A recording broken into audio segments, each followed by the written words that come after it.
Hello everyone, and welcome to my long overdue tutorial for how to play campaign online in Star Wars Battlefront 2. Yay!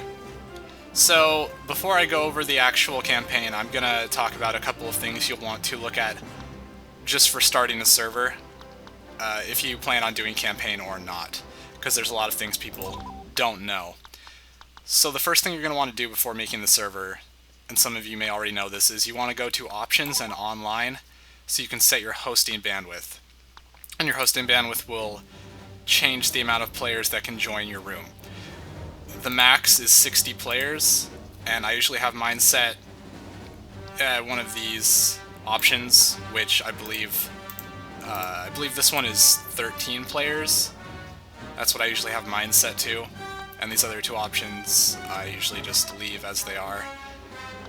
And once you do that, you can go to Multiplayer Create and go to the host setting, and this is where you can see the difference in players. By default, it starts out at 4, which is the minimum, so once you change your hosting bandwidth, then it will allow you to set it higher, which I now have mine set to 13. Now, when you're doing campaign, you'll just want to focus on the global and host settings, because everything else doesn't matter for campaign. And I usually set my warm-up timer to 120. That's the amount of time before the match starts, and the reason you want to do that is so you have sufficient time to swap players if you need to, or add more maps if you need to do that. Voting threshold, I usually have team damage off. Teams, it doesn't matter if it's player select or auto assign, since in campaign the default setting is auto-assign, and you'll have to swap players yourself in order to put them on different teams, or swap yourself to put yourself on a different team. Hero doesn't matter because each level has an individual setting for when the hero is unlocked, and it, by default in campaign, gives it to the player with the most points, I believe. And none of these matter because these are for other modes that are not campaign. So once you have those set up, oh, and then under global, you can also change elite or normal. I usually have it on normal, but if you want to make it more difficult, you can set the AI to elite. And then you can change how the maps are played. If you want them to play in order, that's probably a good idea. That way you can set up the campaign maps. You can add them in the order and then have them play in the actual order that they would in campaign if you want to do it like that. Otherwise, you can just add the maps in the order you want to play them. Then you set up your session name, which I usually make mine campaign. That's what it was for the Let's Play. I'll put a random password in so nobody joins right now since I'm just making this tutorial. And we will go to the Death Star. One flag, capture the flag. And the reason I have to do this is you have to add the maps in-game, the campaign maps. So you have to actually go start playing on some random map. Okay, so here we are at the Death Star. Capture the flag. I will just start the game and pick Republic. And as I was saying, the reason you have to do this is that you can't actually add the campaign maps from the lobby where you normally add maps. You have to add them through the chat console once you're in-game. So I will show you how to do that right now. Once the game starts, you can press T to open the chat, and then this is where you'll add your admin commands, or enter your admin commands to add the campaign maps that you want to add, or enter any other commands that you want to use in order to change some options in game. So first I'll show you how to add the maps, and the way you do that is you type /admin space /addmap space and then the ID of the map you want to add. So I'll use geonosis as an example, and that starts with GEO because those are the first 3 letters of the map, and all of the IDs start with the first 3 letters of the map you're adding, followed by the number 1. In some cases it's 2, but for most maps it's just 1. And then C_C. And you press enter. And you'll see in the upper left it says map added, and so that tells you that you added the map. Something you have to be careful of is it'll still say map added if you entered it incorrectly. And the only way you'll know that is once you end the game and go try to load it, it'll just freeze and you'll have to Control-Alt-Delete to close the game and then restart it. So you want to make sure you don't mess up when you're entering the maps. Now, if you think you may have messed up, or you're not sure what the next map is, or you want to see the list of maps that are going to be played after you've added them, you can type /admin space maps, and that will show you a list of the maps. So as you can see, we have Death Star, Capture the Flag, because that's where we are right now, and then the next map is Geonosis Campaign. And something else I should add is the first C, where there's the C_C, the first C is the era, and the second C is the game mode. So since it's Geonosis Campaign, it was C_C. The reason for that is it's the Clone Wars, and then Campaign. That probably didn't make any sense, but I'll show you another example so it makes more sense. So we'll add a Galactic Civil War mission now, because depending on the era, you'll either enter a C or a G.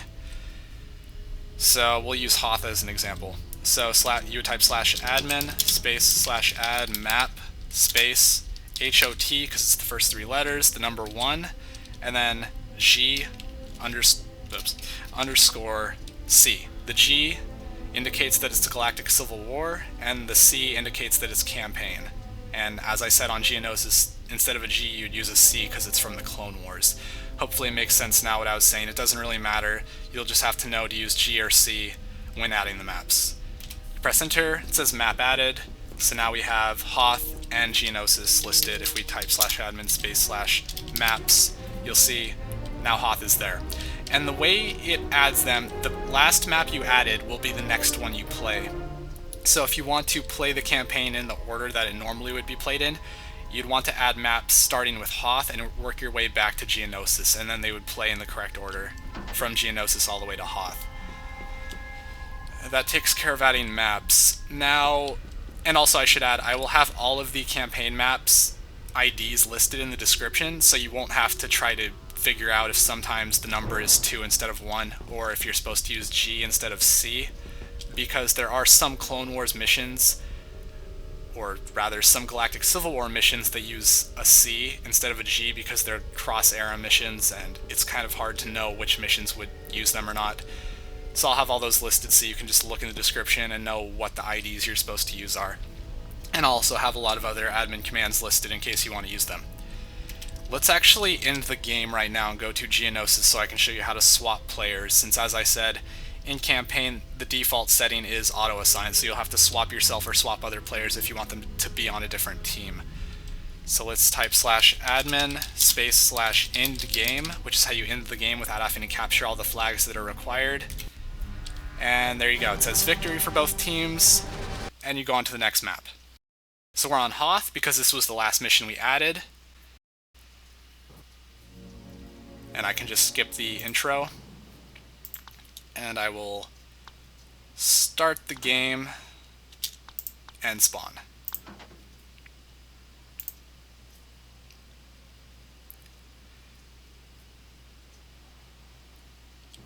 Okay.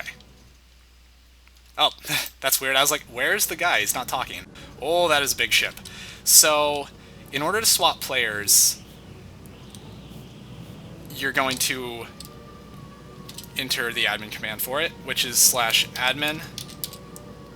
Oh, and you may have noticed I couldn't switch teams at the beginning, even though I had the settings set to player select, because in campaign it doesn't let you. So you type /admin space /swap, followed by the player number that you want to swap. And now the player number always corresponds to the order the player joined in.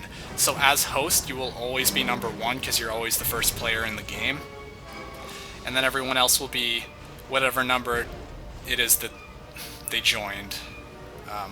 So the next person to join would be number 2, and so on. So I'll just type 1. It'll take me back here. You won't see that I'm swapped yet. It'll still look like I'm on the Empire, but once I spawn, I will be a rebel. And oh, look, we're the rebels now, and there's an AT-AT shooting at me. And they only have 3 classes to choose from because that's how it's set. So that takes care of swapping, and then in order to swap myself back, I can just type /admin space /swap space 1, and when I spawn, I will be on the Empire's team again. Now, the problem with this is it can be very hard to know what number someone is. I mean, as host, you'll always know that you're number 1, but for the other players, if someone leaves and joins back later, they won't be the same number that they were earlier. So it can be really annoying. And there's an easy way to know what number everyone is. If you just type /admin /players, you will get a list of all the players in the game with their corresponding number. So as you can see, Marbrinus is number 1. If there were other players, it would show all the other names of the players with their number, and then you can just swap their number in order to swap them. And that makes swapping easy. And as I was saying also at the beginning, that's also the reason you want to have the pre-game timer set to 120, because if you have a lot of people in the game, you're going to want to give yourself as much time as you need to swap everyone. There we go. Otherwise, the game will start and you'll just be still trying to swap everybody, and it can be a big mess. Even in the campaign, I had some trouble with that because sometimes there were a lot of players and it's really easy to run out of time if you're trying to swap people, or if everyone's yelling at you what team they want to be on. Okay, so that takes care of all of those. Those are really the main 4 commands you'll probably be using when you're doing campaign. There's some other ones, like there's a command for restarting the game, which is just /admin /restart, and that'll give both teams victory and then restart the match on the same map. So that's a good way to restart the mission you're doing if you're about to lose and you don't feel like going through the mess of having to go to the next level at the level you were just on or whatever to get back to it. So that's one. There's some other ones like kicking people from the lobby if they're being annoying.